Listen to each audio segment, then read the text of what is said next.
흥진호가 납포됐다는 사실은 언제 최초로 아셨습니까? 네, 북한이 이 송환 발표를 하고 알았습니다. 우리 청와대에서 이제 발표할 때 그때 아신 거군요. 네. 세월호 7시간 동안에 그걸 몰랐다고 해서 난리가 났었습니다. 전원 구조라는 오보 때문이었는데요. 지난 정권은 그 대가를 아주 혹독하게 치렀습니다. 흥진호 납포 사실 7일간 몰랐다고 나옵니다. 왜 몰랐냐 하고 운영위원회에서 좀 따져봤는데 청와대 쪽에 있는 분들은 알 수 있는 방법이 없었다 이렇게 계속 얘기하시더군요. 알 수 있는 방법이 없었을까요? 복귀하자면 아쉬움이 없는 것은 아닙니다만 그 과정은 이미 10월 31일 정부 합동조사단이 발표한 바가 있습니다. 선장은 보고를 더 잡기 위해서 불법인 줄 알면서 통신장비를 끄고 대화대화장으로 갔고 통신이 통하지 않는다는 걸 알고 선주 측에 했더니 선주 측에서는 괜찮다. 탐색 인력 보낼 필요 없다. 이렇게 거짓말을 한 것으로 조사되고 있습니다. 마찬가지로 알 수 있는 방법이 없었다는 말 같습니다. 세월호 7시간 동안 뭐 대통령의 밀회가 있었다, 구술했다, 성형수술했다, 뭐 많이 말았는데 모두 사실이 아니었습니다. 흥진호 7일 동안에는 우리 대통령께서 우리 국민이 북한에 끌려갔는데 치맥 즐기시고 프로야구 시구하셨습니다. 뭐 이건 국민들이 전부 다 TV로 지켜보셨으니까 이건 사실이죠. 흥진호 납포 사실을 몰랐다고 하는데 그거는 무능의 극치입니다. 혹시 알고 시구를 하셨을 리는 없겠지만 만약에 그랬다면 대국민 사기극이라고 생각합니다. 어떻게 생각하십니까?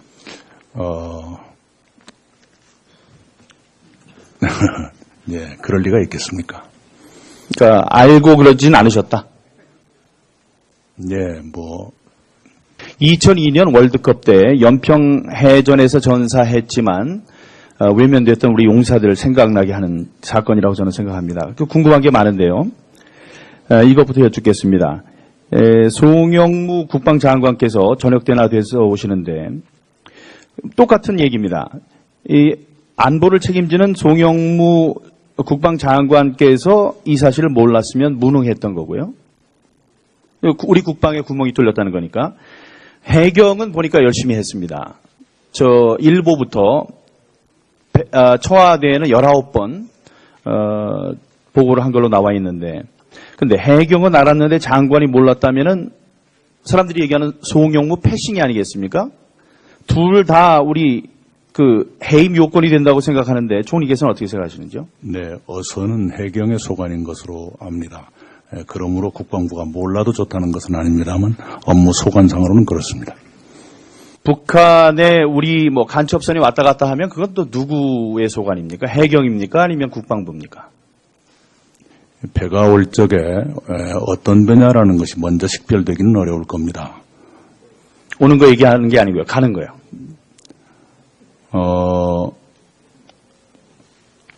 어선 모든 바다를 다 관찰하고 있기는 현실적으로 어려울 겁니다. 그래서 어선의 경우에는 최소한 하루에 한 번씩 연락하게 돼 있고요. 그 연락의 창구는 해경으로 되어 있습니다. 어선의 경우는 그렇습니다. 이 간첩선이 왔다 갔다 해도 해경이 다 잡아야 된다는 말씀이고 국방장관 해군 출신입니다. 제가 말씀드립니다. 네. 해군 출신이신데도 이걸 몰랐다고 국회에 와서 아주 자랑스럽게가 아니고 자신 있게 말씀하셨어요. 자기도 아는 바가 없었다. 결백하다는 얘기를 하셨겠죠. 말이 되지 않는다고 저는 생각하기 때문에 질문을 한 겁니다. 청와대에서는 뭘 좀 알고 있었겠지 했는데 청와대도 아까 말씀하셨다시피 북한의 조중통, 조선중앙통신, 조중통 방송 보고 우리 어선 납포와 송환 사실 알았다고 했습니다. 이게 사실이겠죠? 네, 그때 해경이 보고한 것은 조난이나 침몰 가능성에 비중을 두고 보고했습니다. 혹시 납북에 대한 가능성도 염두에 두고 보고를 했는지요? 그렇지 않았다고 정부 합동조사단이 파악하고 있습니다. 그 부분은 제가 아는 것과 다릅니다. 나중에 청와대까지 와서 하도 답이 없으니까 이게 북한으로 갔을 수도 있습니다라는 무슨 가능성을 염두에 두고 보고를 했다는 걸로 저는 기억을 하는데요. 네, 다시 한번 확인해 보시기 바랍니다. 네, 언젠가 국회가 조사할 겁니다만 적극 협조하겠습니다. 그러니까 우리가 흥진호를 송환하기 위해서 우리가 알 수가 없었으니까 협상은 없었겠네요. 북한과 한 것은 없고요. 어선이 며칠 동안 연락이 안 되기 때문에 일본이나 러시아와는 계속 정보를 교환했다고 되어 있습니다. 북한과는 송환을 위한 협상이 없었다. 네. 조기환 총리님, 정말 궁금해서 물어봅니다. 북한은 이걸 왜 보내줬을까요? 예, 참고로요, 문재인 정부 출범 이후에 북한 어선이 우리 수역에 들어왔던 게 7번입니다. 그 중에 한 척은 귀순 의사를 표현해서 귀순했고요. 나머지 6척은 모두 그냥 돌려보냈습니다. 그것에 상응한 조치가 아니었는가 생각합니다. 정말로 그렇게 믿으십니까? 그렇습니다. 지금 북한 이게 보고잡이 어선이었는데 보고가 굉장히 고가품이라고 하더군요. 전부 다 빼앗았다가 그걸 뭐 냉동인지 냉장이 되겠죠. 냉장했다가 다시 다 그대로 보내줬다고 하는데 북한이 언제부터 이렇게 친절했죠? 저희도 그들이 어역한 물고기는 전부 돌려보냈습니다. 모종의 협상이 있었던 건 아니다. 네. 예, 저도 그렇게 믿고 싶고요. 유엔에서 그 시기에 북핵과 관련한 결의안에 우리가 기권을 한 일이 있는데 그 시기가 아주 우연하게도 그 시기와 겹칩니다. 그런 마쿠 협상이나 이면 합의가 없었다고 믿고 싶습니다. 근데 이런 문제는 남습니다. 만약에 조선중앙통신에서 송환 사실을 방송하지 않았으면 우리는 계속 몰랐을 가능성도 있습니다. 그게 장기화되면 뭔가 조사에 들어갔겠다 이렇게 생각합니다. 네, 일단 총리 말씀 감사합니다. 통일부 장관 나와 계십니까?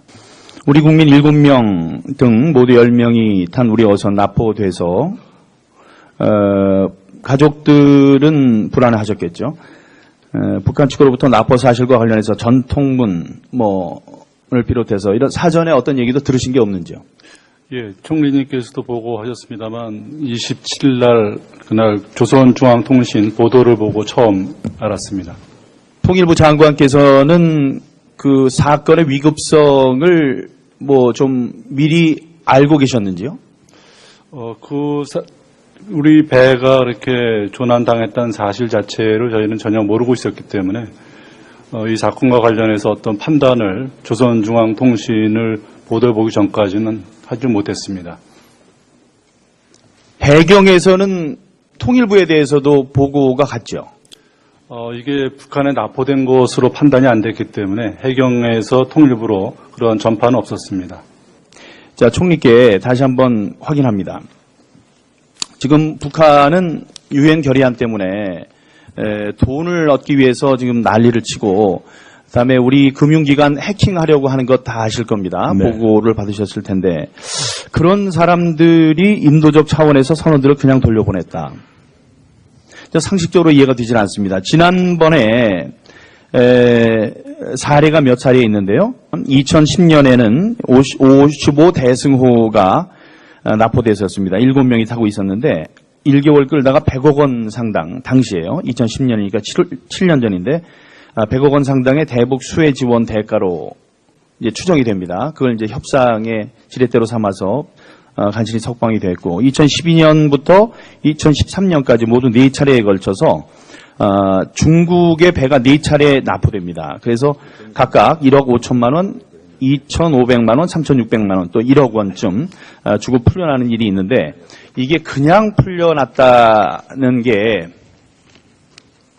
우리 쪽에 상응하는 조치가 있었기 때문에 그랬다는 총리의 말씀이 있었으니까요.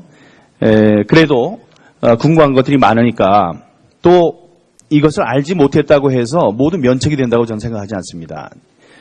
그래서 어제 총리께서 납포 사실 뒤늦게 알았다는 점만으로 국민이 불안할 수 있다. 옳은 말씀하셨습니다. 이 자리 빌려서 국민께 사과 말씀드린다. 사과도 하셨는데 직접 그런 일이 있었으니 거기에 상처를 받으셨을 혹은 우리 안보에 대해서 걱정을 하실 국민들께 진심에서 우러나는 사과의 말씀을 한 말씀 하시는 게 좋겠다. 이렇게 건의를 드린 일이 있느냐 이 말씀을 여쭙는 겁니다. 지금까지는 드리지 않았습니다. 앞으로는요? 한번 보겠습니다. 국민의 생명과 안전을 책임져야 하는 대통령 또 정부 관료 그 누구도 몰랐다고 주장하는데 정말 몰랐는지 의심스럽고요. 계속 확인을 해봐야 되겠지만 다시 강조하지만 몰랐다고 면책될 사안이 결코 아닙니다.